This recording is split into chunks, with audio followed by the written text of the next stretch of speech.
Hello, my name's Ed Frawley. This is another good question that came into our Ask Cindy portal on the front of Leerburg.com. Every time I do one of these, and I do several of them a week, I tell people, you don't have to be a customer of Leerburg to ask us a question. We'll do everything we can to answer them, and if we can't, we'll tell you. We can answer most of them.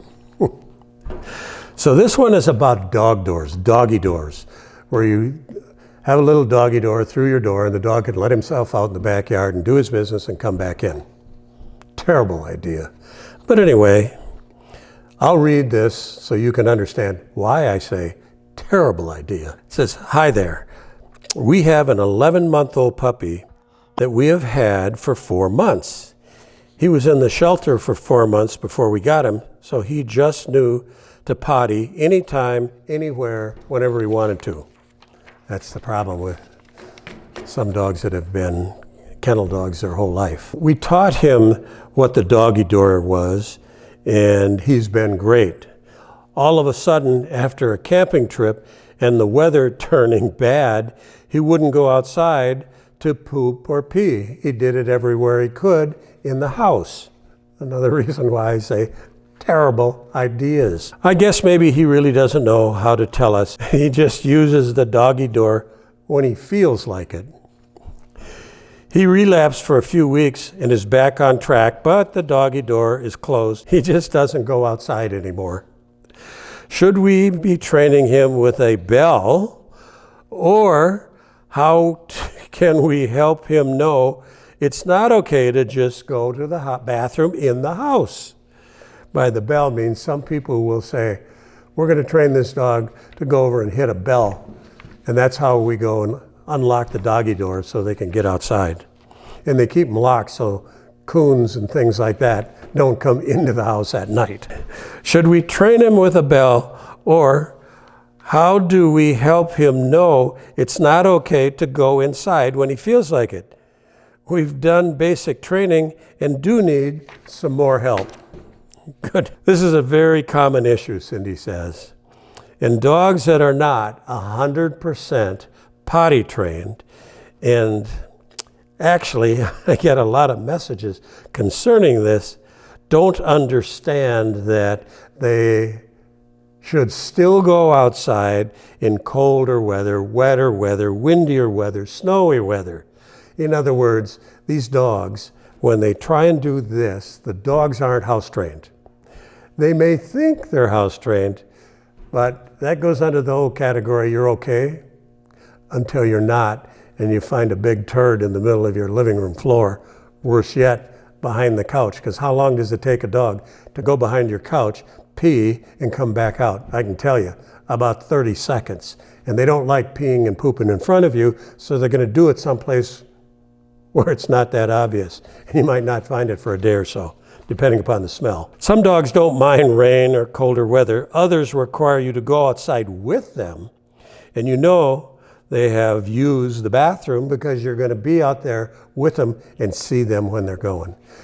We would recommend boarding up that dog door and just putting it away. Don't even use it. I don't use dog doors for my dog, but we do have indoor-outdoor dog runs with dog doors that some of our previous dogs have used. And by that I mean, we used to breed German Shepherds. We haven't bred German Shepherds for 15 years, but we have a state-of-the-art breeding facility. Hot water heat in the floor, indoor-outdoor runs.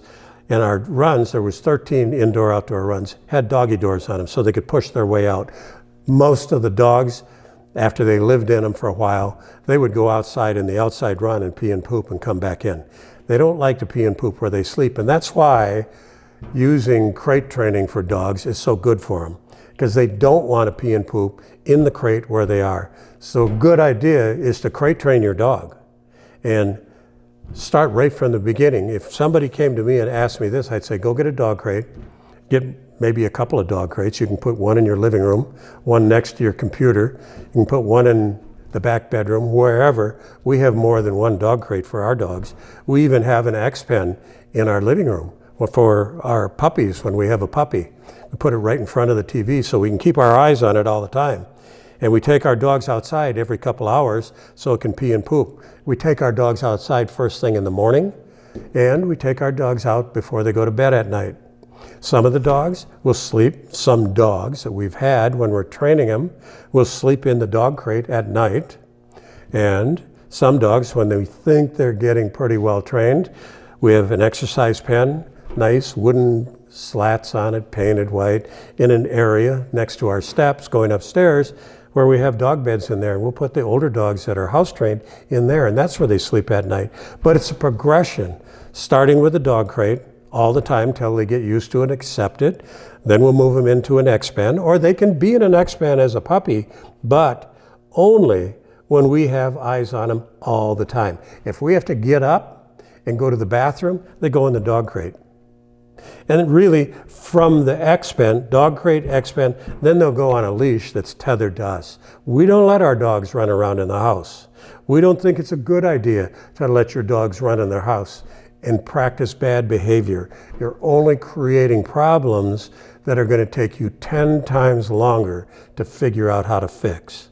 So, it may sound like you're being harsh on your dog, not letting them run around and play in the house, not letting them jump and play with one another if you have multiple dogs.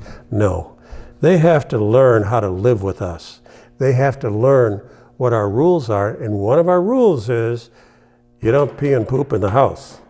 And you're not going to have access to that dog door that we're going to take out and board over. So I hope that answers your question. If you haven't got the idea yet, you know that I think dog doors are the dumbest idea in the world. The best way to prove that to yourself is wake up some morning and have some critter crawling around in your kitchen looking for food. So if you would like to learn a little bit more about how to deal with your dog rather than using a doggy door, we've got a number of courses, and I'll just explain which ones they are, and you can go to Leerburg.com and look them up. We have a course titled Your Puppy, 8 weeks to 12 months. We have one on house training that I did with a friend of mine, Mark Keating, who's a professional dog trainer. We had one on how we manage dogs in our home, and that's a course that Cindy and I did on how we live with our dogs in our home. And then we have another one on from the rescue to the home, which we did with a friend of ours who's a professional dog trainer down in Arizona, J.J. Belcher. So there's a lot of information here. There's a lot of different options for you. And all of this is very, very good training advice.